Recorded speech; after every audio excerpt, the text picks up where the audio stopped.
My dad grew up on a forestry in Queensland, Australia. As the son of a forest ranger, my whole life we've spent a lot of time out in that forest, camping and driving through parts of the forest that only rangers would travel, and only occasionally. One place that Dad loved to take us was a little farm in the middle of the forest that was impossible to find if you didn't know the way. Locals knew the place as Spike's hut. Spike was a local farmer who had lived there for decades, up until the 90s, and had a reputation for being abrasive, violent, bigoted, not concerned with the laws of man. He had a habit of approaching guys in bars who were wearing earrings and tearing them straight out. Basically, Spike was not a nice guy, and his farm and hut reflected that pretty well. Dad would take us out there every time we visited the forest, and the hut would be more and more dilapidated, but the vibe was always the same. That straight up feeling of being watched, even though Spike was long gone. As I got older, I became more aware of the signs of life in the place when we went to visit. There would be 44-gallon drums full of smashed beer bottles, fire pits with reasonably fresh coals. Someone was definitely out there. Who knows why, since the place was literally a snake pit at that point. But Dad didn't seem concerned. One trip when I was a teenager got strange real quick. My friends and I were all piled into my dad's 4x4, and we were driving through the bush to Spike's, so Dad could tell his scary Spike stories and freak us out. We drove onto the property, and something immediately caught my eye. Up on the hill, opposite Spike's hut, there was what appeared to be a cowboy slumped against a log, hat over his face, and taking a nap. Something about his body position looked unnatural and uncomfortable. It wasn't the way you'd be sat if you were taking a casual nap in the middle of a workday. And even if it was, there was no reason for anyone to be out there. The farm was long defunct, and there was no forest business to be taken care of on the property. I pointed it out to my dad, and instead of letting us out of the car at Spike's, as he usually did, he said he wanted to keep driving through the farm to show us something. He maintained that it was nothing, but if that the figure was still there when we came back through, we'd stop and check it out. Of course, whatever he wanted to show us seemed totally made up, as he just drove us through the forest a bit. And when we came back, I spotted the slumped over cowboy again, never having moved an inch, still in that same unnatural position. I yelled out to Dad to stop, reminding him of his promise, but instead, he acted like he couldn't hear me, locked the truck doors, and drove off the farm much faster than he ever drove on those dirt forest roads. My friends and I all looked at each other in confusion, but we knew that when it came to this area, questioning my dad was futile at best, dangerous at worst. Dad denied that any of the events of that day ever happened after that, but my friends and I, still curious as hell about what was going on out there. So, a few months later, we went camping on our own and set out to find Spike's hut. It took hours of driving through the forest to find the gate to Spike's property, but eventually we found it without Dad's help. Something was off once we got there, more so than usual that day though. My mates jumped out of the car, but we were suddenly frozen, not wanting to walk any closer to the hut for no visible reason. The vibe was just wrong that day, and it felt like we had walked into something that didn't belong to us. The tug in my gut to get out was strong, but I'd spent 2 hours finding the place, and I was going to explore it, damn it. One of my friends acted brave and walked from the car to the hut with me, quietly acknowledging more and more signs of inhabitants, with knowing nods between us. We said nothing to the others, but we were on high alert. It felt like someone could be back at any minute, or that they'd never left and were watching us as we poked around the debris. We walked up to the side of the hut to find a kind of small shed with 3 walls. I heard my friend's voice go squeaky as he called me over to look inside.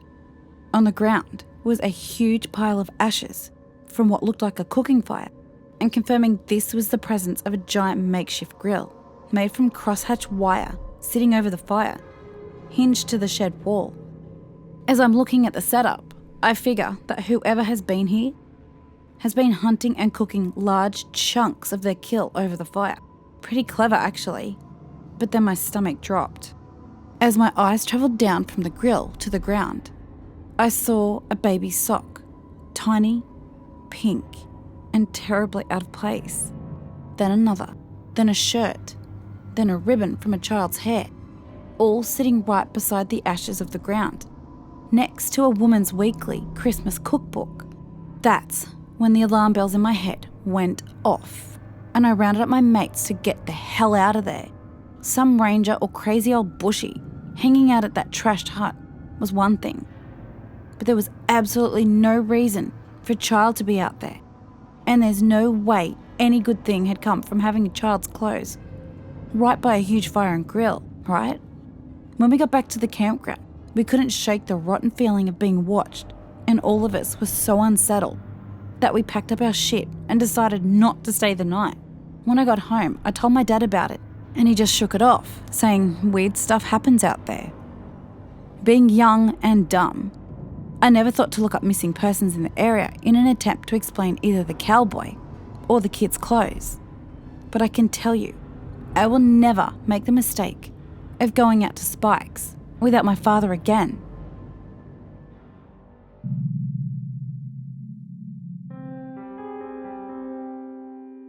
G'day all. Not sure if this fits with the theme here, but here's my story anyways. You be the judge. I think this must have been about a decade or so ago. I grew up in Kempsey, smallish little town about halfway between Coffs and Port, and a little ways inland. There's some really great camping around those parts, with the Mackley River going through there. So me and the lads, we geared up for a weekend out in the scrub. We got there a little bit late, I guess, around 6ish, and we start setting up camp. We busted out the beers by this point, of course. Hey, gotta make up for lost time. We were all laughing and having a pretty good time joking around, as you do. Anyways, one of our group, I'll call him Larry. He's not really getting into the spirit of it, just real quiet. Larry's part Indigenous, and he grew up with a big family who were very in touch with their roots. We ribbed him a bit, trying to get him to liven up, but when he still looked sheepish, we asked him what was going on. He wouldn't mention anything specific, just kept on telling us that we should really find a different spot. We probably should have listened to him, but the only two of us with our license were on our P-plates, and we'd already been drinking. Plan was to sober up a day before we head back in, so we'd be good to drive. We weren't going to risk it. The evening went on largely uneventfully, although Larry continued to act funny. Just go lay in his swag rather than join in with the rest of us. We weren't bothered. If he wasn't into it, we weren't going to let that bugger it up for the rest of us. So we spent the evening dropping a line in, never caught nothing. Drank some more, lit up the fire, drank some more. I guess that overindulgence was why I wasn't too startled at first when I looked over into the scrub and noticed something odd. Not really sure what was going on at first, but it seemed to me like some of the taller shrubs were waving in the breeze in abnormal patterns, if that makes sense. The first thing that seemed off was the fact that there really was no significant breeze to speak of. The second thing that seemed off was just the motions that they were moving in, like they were stuttering back and forth, side to side. It just felt unnatural. we were coming up with all sorts of wild theories about what this could be, trying to make a joke out of it, as usual. One of the lads went to get up and have a closer look, when out of the blue, "Stop!" We all froze. The voice, it came from Larry's swag, and he was staring at us with a mix of complete and total seriousness and cold, dead fear. He just looked at us and shook his head. So we all sat back down and just waited. We waited for, I don't know, I guess it was like 10 minutes or so. But it sure felt like a whole lot longer than that. We sat and waited and watched as these shrubs continued to move about. We watched as they began to move further from side to side. We watched as they began to move faster. And we watched as they began to move towards us. I've never felt more terrified than in that single moment, watching as these things started stuttering towards our camp. The way they moved, it was like watching one of those old-time asylum horror movies. You know, where the ghost would kinda flicker in and out of sight, getting closer each time. As they grew closer, we started seeing them for what they were. They were more like aliens than anything else. Like the typical image of an alien. Tall, lanky. But they were all dark and shadowy. I think they made it within about 10 feet of us before they started drifting back toward the tree line. I don't know what the reasoning was. Whether they determined that we were not a threat to them, whether they weren't there to cause harm, or whether they just couldn't be bothered with us. Who knows? Anyway, Larry said that these things, they were called Quinkins. He said his parents would always tell him stories about them. The creepiest thing about the Quinkin is no one really knows what they are or what they're about. There's a ton of different theories from different tribes in different parts of the country, but no real answer on what they are. Best guess Larry can come up with is that there's some sort of spirit projection or lost soul trapped here between worlds. Why are they trapped? Why are they not allowed to enter the next world? Well, being 10 foot away from the bloody things, that's the question that still haunts me today.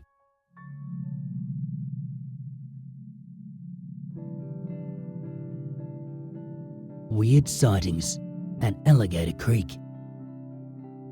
And I don't mean the alligators. There are none. I don't know why they call it Alligator Creek. We don't even have alligators in Australia. Anyways, listen. This is a short one, but creepy as hell nonetheless. My family and I, we live around the bushland beach area. We often take day trips out to Alligator Creek in the warmer months. It's a nice swimming spot, great to cool off in the summer.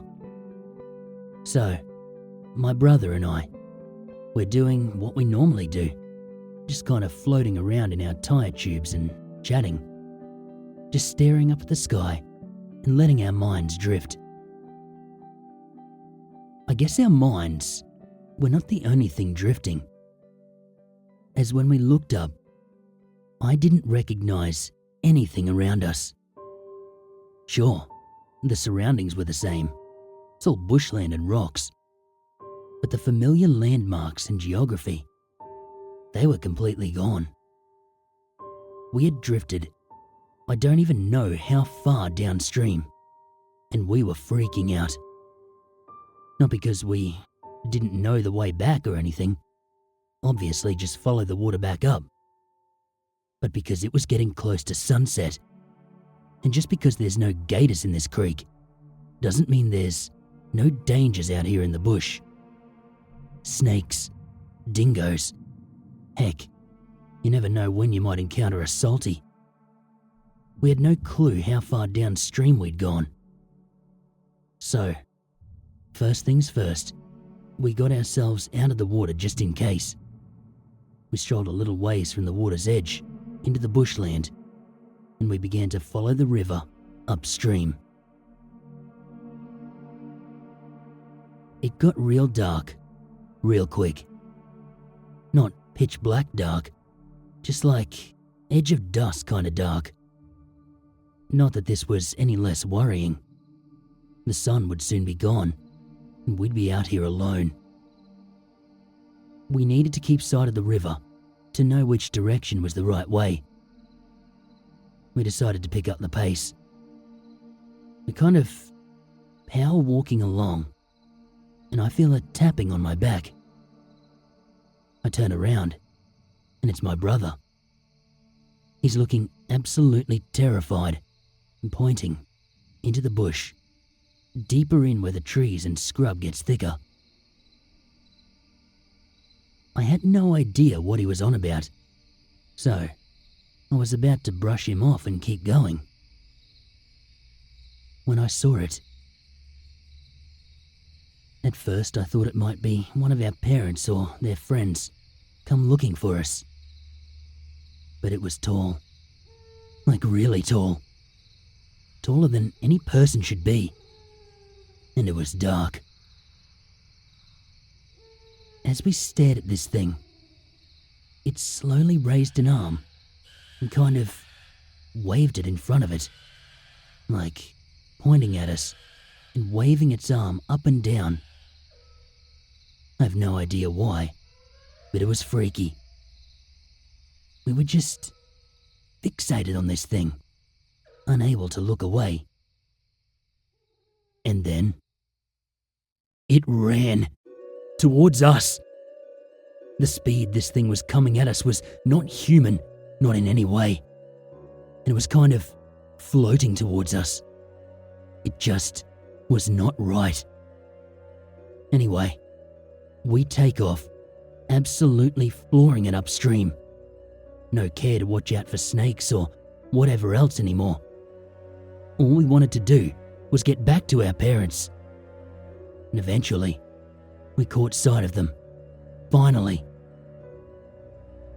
We practically fell back into the clearing when we got there, panting, exhausted. Our parents asked what was going on and why we were playing games with them. They were angry, saying something like, "It's the 5th time they've asked us to come out of there." We were genuinely confused. We asked them what they were talking about. They said they heard us, calling out to them, telling them to come into the bush and play hide and seek with us. We had done nothing of the sort. We never yelled out to them or anything on our way back. But obviously, something had. G'day all, 40-something-year-old bloke with a story I think would fit nicely here. Me and my mates go fishing and camping often, around the rivers in rural New South Wales. It was summertime, 2003, when this happened. We were all packed up and headed out for an alcohol-fueled weekend around Guinea, along the Manning River. It was a nice spot for fishing and some beautiful camping spots around those parts. So, we're sitting around the campfire that night, and as usual, we're all trying to spook each other out, as you do out there late at night. Boys just don't want to grow up, okay? We're chucking around ghost stories and tales of creepy crawlies when all of a sudden, out of nowhere, me mates stop talking and just stare right over my shoulder. I think they're messing with me, so I just tell myself whatever. But they just keep looking straight ahead, right into the bush, We're starting to get a bit spooked now. I slowly turn around in my chair, real quiet. At first, I didn't see anything. Nothing but shades of absolute black out there in the scrub. Then, one of the shades of black took 2 giant steps toward the camp. Holy shitballs! We're not sticking around for that. We all piled into the car and locked the doors. Just in time to see this thing take another step. We could see it clear by the light of the campfire now. It was at least 8 foot tall. My first thought was the stories of yowies I'd heard growing up. But this didn't look like what I'd heard about them. It stood with bent legs, walking around, sniffing the air. The arms were hairy and the head looked some kind of warped animal. That's what got me thinking Skinwalker. I know there's a Navajo origin, but it's the closest thing I could draw a comparison to. This giant bloody dog, bear, human thing turned and faced our car, and it just stood there, watching us, pacing back and forth. I don't know if it could see us. The car was parked back where it was a lot darker, so maybe not. But just in case, we squished ourselves down as far as we could go until we couldn't really see it anymore, and hopefully it hadn't seen us. All night we stayed huddled like that, listening to this thing pace around, sometimes circling the car. We were too scared to open our eyes. Maybe it was looking in right at us. I'll never know. All I know is that finally it left after what felt like hours, and I was glad to never see it again. To this day, I have no idea what we say. Yowie, Australian Skinwalker, something else entirely. I'll never know. And you know what? I never want to.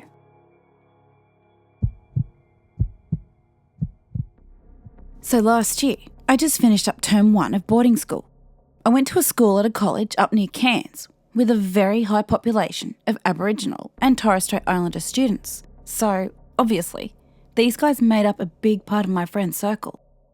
We were seniors at the time, and myself and my friends were all 18 years of age. So once term broke, we had the choice to just do our own thing.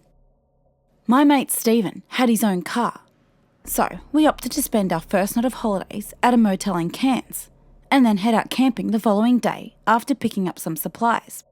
So the next day, after a less than glamorous night at the best motel we could afford, it was no Hilton, we headed out to the shops to grab some gear. We already had our swag since we use those at boarding school when we go on camp drafts and whatnot. After grabbing some gear and a bottle of Bundy rum, we headed down south a ways towards Babinda, looking for a good spot to set up for the night. We ended up finding a nice spot around the Mulgrave River area. Now, being the northern region of Australia, we're all taught to be croc safe from a young age, so we set up our camp way back from the water's edge. We found a little clearing where the thick bush around had seemingly just stopped. There were some tree stumps where it looked like someone had begun clearing the land out, but gone no further than just this one patch. Looking around, there were also some weird circular patches of dead grass, like the land just in that area had died. It's kind of weird, but it was a great spot to set up camp, so we weren't asking too many questions. The day and night went by as you'd expect, laughing, drinking, telling stories and reminiscing, dreading the fact that the days of our youth would all be over, but in a few short months. After a nice feed, snags and swags of course, we hit the sack. I woke up late at night, I guess around midnight or so, and needed a piss. Got out of my swag and started walking towards the tree line when I felt a cold hand grab my arm. It was Stephen.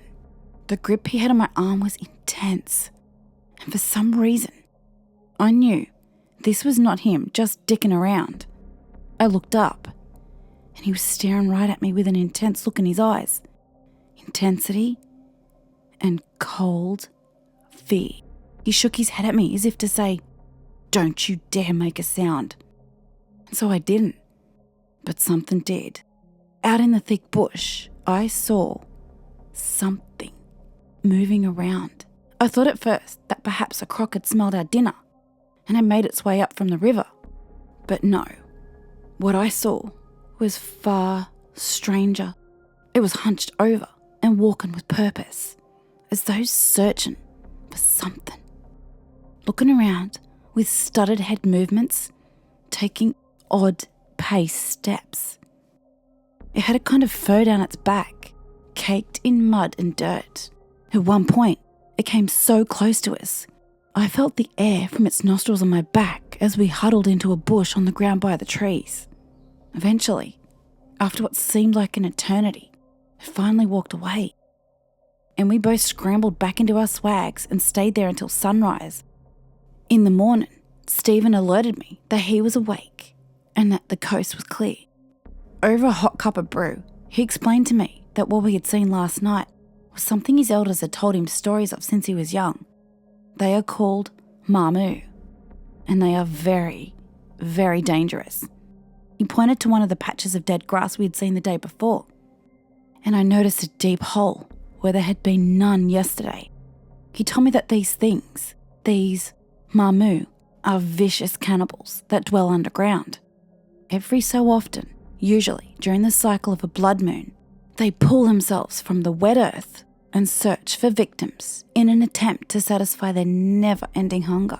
Stephen told me these creatures are completely blind, but have an excellent sense of hearing. This was why he was so adamant that I needed to remain silent. The rest of our group just looked on in disbelief. They'd slept right through and hadn't seen anything. But they did see the massive hole in the ground and knew that neither me or Stephen could possibly have done that. I've never been back to that particular spot. I don't really go camping anymore, in fact. When I travel, a nice hotel bed suits me just fine.